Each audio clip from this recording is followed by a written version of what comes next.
안녕하십니까. 오세아니아 위클리 이번 주 순서 시작합니다. 지난 금요일 낮 12시를 기해서 오클랜드 지역에 발령되었던 코로나 바이러스 2단계 경보가 1단계로 완화되자 많은 스포츠 팬들은 열광하고 있습니다. 지난 일주일간 코로나 바이러스의 새로운 지역 감염 사례가 없는 것으로 나타나자 제신다 아던 총리는 오클랜드 지역에 발령되었던 2단계 경보를 1단계로 완화한다고 발표했습니다. 따라서 이제 오클랜드 전역에서 모든 이벤트는 계획대로 진행할 수 있고 펍과 레스토랑도 행선지 추적 QR코드를 부착하는 조건으로 평소대로 운영할 수 있습니다. 특히 제36회 아메리카컵 요트 경기 막바지 경기를 보기 위해 많은 시민들이 오클랜드 바닷가를 찾고 있습니다. 오는 24일부터 뉴질랜드와 니우에 간 격리 없는 여행이 가능해집니다. 달톤 타겔락이 니우의 총리와 제신다 아던 총리는 오는 24일부터 원웨이 여행이 가능하다고 발표했습니다. 타겔라기 총리는 니우에는 세계에서 몇 안 되는 코로나 바이러스가 전혀 없는 나라라고 말했습니다. 그는 또 코로나 바이러스가 없는 나라를 만드는 것은 니우에인들의 건강과 안전뿐만 아니라 무역과 뉴질랜드 여행 재개를 위한 기회를 만드는 데 중요하다고 말했습니다.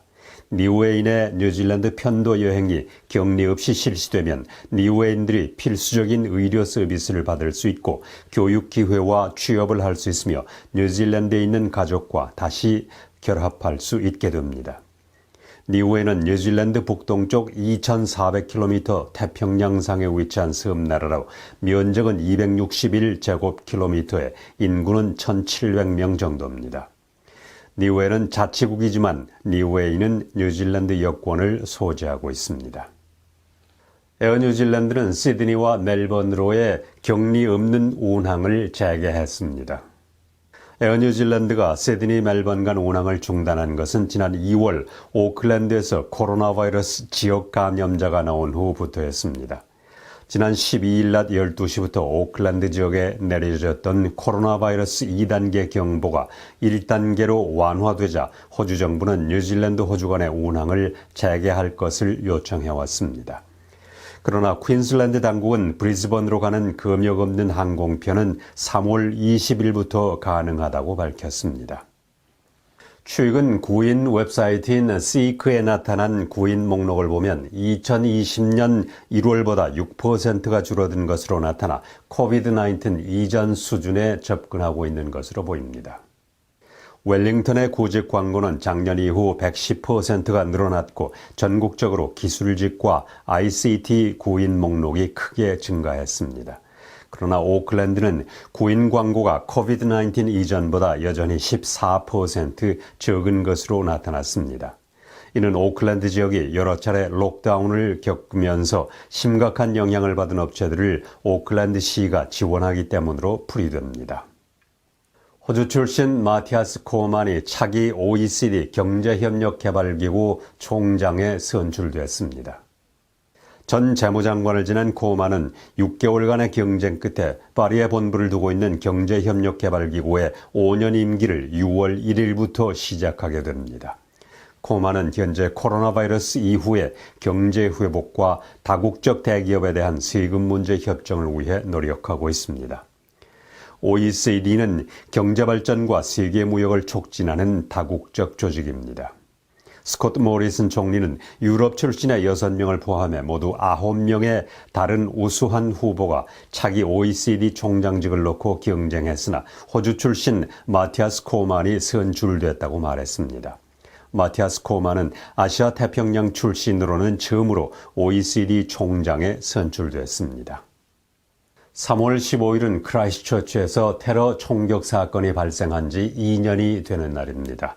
지난 토요일에는 무슬림 공동체와 정부 지도자들이 그날의 끔찍한 사건을 기억하기 위해서 모였습니다. 크라이스트처치 어리나에서의 기념식은 작년에는 코로나 바이러스로 인해 취소돼 이번 기념식이 첫 추모 서비스입니다. 2년 전 3월 15일은 51명의 뉴질랜드인이 테러 총격으로 숨진 비극적인 날이었습니다. 제신다 아던 총리는 말이 기적을 행할 수는 없지만 치유할 수 있는 힘이 있다고 말하고 우리가 말을 현명하게 해야 한다고 전했습니다. 호주의 정부 고위 관리가 쓰레기를 치우기 위해서 뉴질랜드인을 추방하겠다고 발언해 양국 관계에 흠집을 더해주고 있습니다. 호주의 텔레비전 방송인 나인뉴스는 뉴질랜드로 가는 전세기 비행기에 탑승한 501명의 추방자들에게 특별히 취재 허가를 받아 취재했습니다. 제신다 아던 총리는 이 문제에 대해 외교적인 언급만 했지만 뉴질랜드의 다른 장관들 중 일부는 큰 불쾌감을 나타냈습니다. 나인뉴스 리포터는 이들 중 한 사람에게 호주는 당신을 원하지 않고 있다며 고향으로 돌아가는 기분이 어떠냐고 물었고 또 다른 사람에게는 호주에서 쫓겨나는 기분이 어떠냐고 물었습니다. 또한 피터 듀톤 호주 내무부 장관이 언급한 지난 12개월 동안 호주 국경 수비군이 700명 이상을 추방할 수 있었다고 말한 내용도 방송됐습니다. 듀톤 장관은 쓰레기를 치우고 호주를 안전한 나라로 만들 수 있을 것이라는 말을 하기도 했습니다. 아던 총리는 이에 대해 호주의 추방 정책은 양국 관계를 무너뜨리는 조치라고 반복해서 설명했지만 듀톤의 발언에 대해서는 아무런 언급도 하지 않았습니다. 호주 국내 13개 주요 관광지로 가는 항공편의 항공료가 절반으로 인하될 것으로 알려졌습니다. 12억 달러의 연방정부 이니셔티브는 호주인들이 이전과는 전혀 다른 국내 휴가를 떠나도록 설정됐습니다. 호주인들은 어려움을 겪고 있는 관광산업을 지원하기 위해 전국에 인기 있는 휴일 여행지 항공료를 반값으로 낮춰주기로 했습니다. 호주 항공사의 항공권은 4월 1일부터 판매되는데 프로그램 기간 동안 약 80만 명분의 반값 항공편이 제공되고 여행기간은 5월 1일부터 9월 말까지입니다. 이 계획은 어려움을 겪고 있는 관광지역을 되살리는 것을 목표로 하고 있는데 13개의 주요 목적지가 이미 할인 요금 목록에 포함되어 있고 다른 목적지는 추가될 예정입니다. 주요 관광지에는 골드코스트, 케언즈, 윗선데이즈, 미케이 지역, 선샤인 코스트, 앨리스 스프링스, 캥거루 아일랜드 등입니다. 여행자는 4월 1일부터 퀀타스, 제트스타, 버진 오스트레일리아 등의 항공사 웹사이트에서 반핵 운임을 확인할 수 있습니다. 뉴질랜드 국내 익사자 대부분은 남성으로 나타났다고 해상구조기관인 SLS-NZ가 발표했습니다. SLS-NZ가 최근에 발표한 자료에 따르면 매년 평균 36명이 해변에서 익사하는 것으로 나타났습니다. SLS-NZ는 이러한 통계는 확실히 익사자가 늘어나고 있다는 것을 보여주고 있어 여전히 해야 할 일이 많다고 말했습니다. 이들 익사자의 87%는 남성으로 나타났습니다. 익사 유형별로는 수영 중 익사자가 22%로 가장 많고 다음은 보트놀이와 추락사가 각각 17%로 나타났습니다.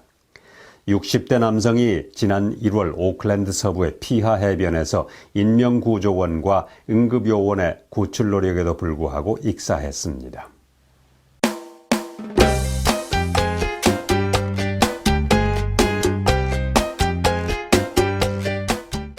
오세아니아 위클리 이번 주 순서를 마칩니다. 감사합니다.